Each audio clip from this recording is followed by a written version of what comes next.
Alright guys, I want to apologize. My last video stopped and I didn't realize it had stopped recording. So I didn't get far before I noticed it, but you'll notice here I had started setting up the proportion. We did man's height over man's shadow. And when you set it equal to, what you need to keep in, when you're setting up a proportion with these kind of word problems, what you need to make sure you do is make sure they have something in common going up and down for each of the fractions, and something in common left or right. So in this case, you saw that I did man's height over man's shadow. So they had man and man in common here. And on this one, I did it over lamppost height over lamppost shadow. So they have lamppost and lamppost in common. Now going left to right, we've got man's height and lamppost height. So they have height in common. And then they got shadow and shadow in common. So as long as your proportion has something in common going up and down for both sets, and something in common going left to right for both sets, then your proportion is set up just perfectly, so it'll work out. All right. And the reason I say that is because there's multiple ways we could set up this proportion and it'll still work out right. So just make sure you have, when you set up your proportion, they have something common going up and down and left and right. So now let's substitute in what we know. The man's height is 6 feet. The man's shadow is 4 feet. The lamppost height is what we're trying to find, so that's our variable. And the lamppost shadow, notice how the distance from the man to the lamppost is, or from the lamppost to the man, is 10 feet. And then the man's shadow is 4 feet.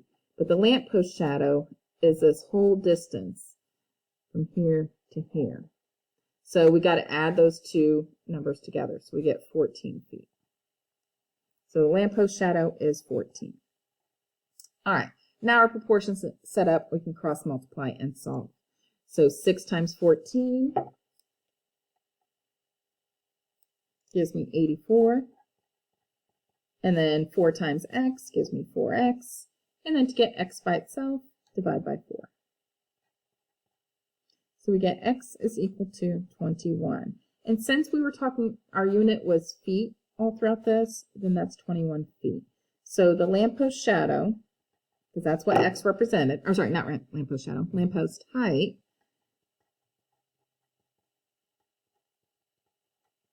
what x represented. So the lamppost height is 21 feet.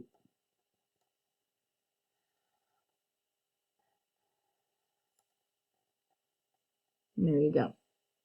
All right, so that's using similar triangles with a word problem. Now, the last bit of our lesson, and sorry, this video had to be cut up into 2 parts, but the last part of our video lesson is about the Pythagorean theorem. So the Pythagorean theorem you would have learned in the past in geometry class is when you have a right triangle, then if you square both the legs, the 2 legs that make the right angle where they connect, if you square both of those and add them together, you get the hypotenuse squared. So your C side is your hypotenuse side, the side that's across from the 90-degree angle, every single time. The A and B, you can switch those out. This could be A, this could be, or this could be B and this could be A, but C always has to be the hypotenuse. And so for every right triangle, as long as C is the hypotenuse side, then the other 2 legs squared added together will equal the hypotenuse squared. So we're going to use this formula on right triangles where we know 2 of the sides and we need to find the 3rd side. So in this case, and I know this is kind of small numbers here, but I'll write them bigger. So this side has a length of 8, this side has a length of 12, and this is a right angle, and we're trying to find this hypotenuse side. So again, what I always do on these kind of problems is wherever that 90-degree angle is, I draw an arrow to the opposite side so that I know to label that side, side C. The other 2 sides, it doesn't matter which I make, A and B. So I'm going to make this side A and this side B. So I've got a squared plus b squared equals c squared is the Pythagorean theorem. So we're going to substitute in those numbers. I'm substituting 8 for a, so 8 squared. Substituting in 12 for b, so that's 12 squared, is equal to c squared. So 8 squared just means 8 times 8, so that's 64. 12 squared just means 12 times 12, so that's 144. Is equal to c squared. So we need to add the 64 plus the 144. And we get 208 is equal to c squared. Now, we don't just stop there because we don't want to know what c squared is. We want to know what c is. So the way we get rid of that square is we do the inverse of squaring, which is square root. So if I take the square root of one side, I have to take the square root of the other side.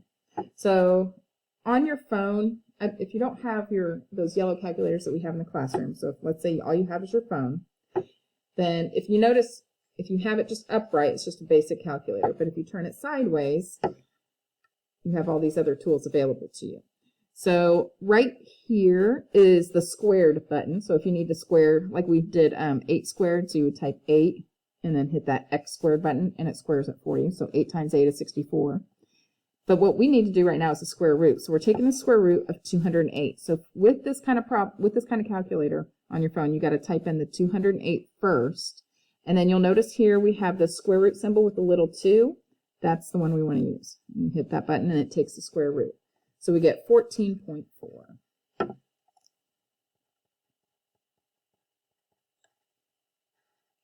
So that missing side length is 14.4. Let's do it for this other one here again, another example. So this time, again, immediately draw an arrow from that 90-degree angle side and label your hypotenuse side as side C. It does not matter for the other two which is A and B. I'll make this one A this time and this one B. I bet it doesn't matter. You could switch those. And then we substitute in everything into our Pythagorean theorem formula. So A is 5, so I'm going to substitute 5 for A. So we got 5 squared. B we don't know, so it's staying B squared here. And C is 13, so it becomes 13 squared. So 5 squared is just 5 times 5, so 25. B squared we don't know. 13 squared is 13 times 13, so that's 169. And then you're working towards getting those B squareds by themselves. So since I have 25 plus B squared on that side, we need to subtract that 25 from both sides. So we've got B squared is equal to 144.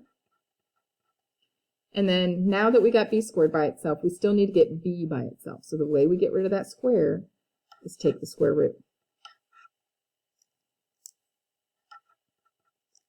So the square root of 144. So again, on your calculator, on your phone one, you would type in the 144 first and then hit that square root of x button. And you get 12, which makes sense because 12 times 12 gives you 144. And that's our missing side.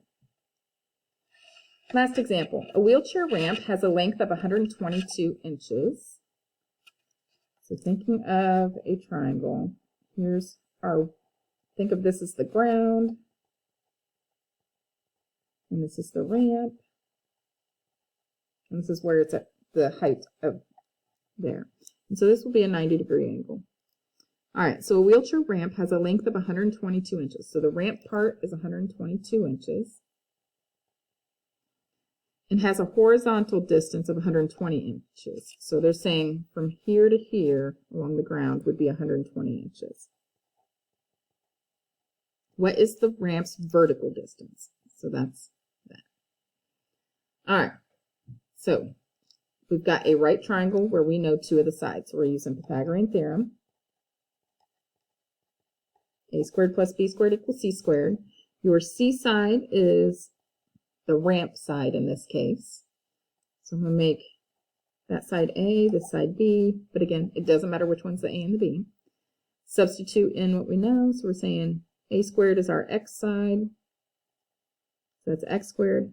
B is the 120, so 120 squared. And C is 122, so that's 122 squared. All right, so X squared we don't know. That's what we're trying to find. 120 squared, I definitely don't know that off the top of my head. So you would type in 120 on the calculator and then hit that X squared button, X to the second power button. You get 14,400. And then 122 squared, so type in 122 and then hit that X squared button. You get 14,884. And then your goal is to get those X squareds by themselves. So we need to subtract the 14,400.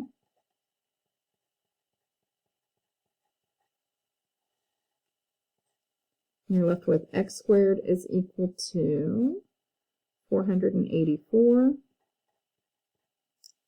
And then to get x by itself, to get rid of that square, we take the square root. So we need to know the square root of 484. So 484, oops, sorry, you couldn't see that. So I typed in 484, and then the x, or the square root button is this one here. We get exactly 22.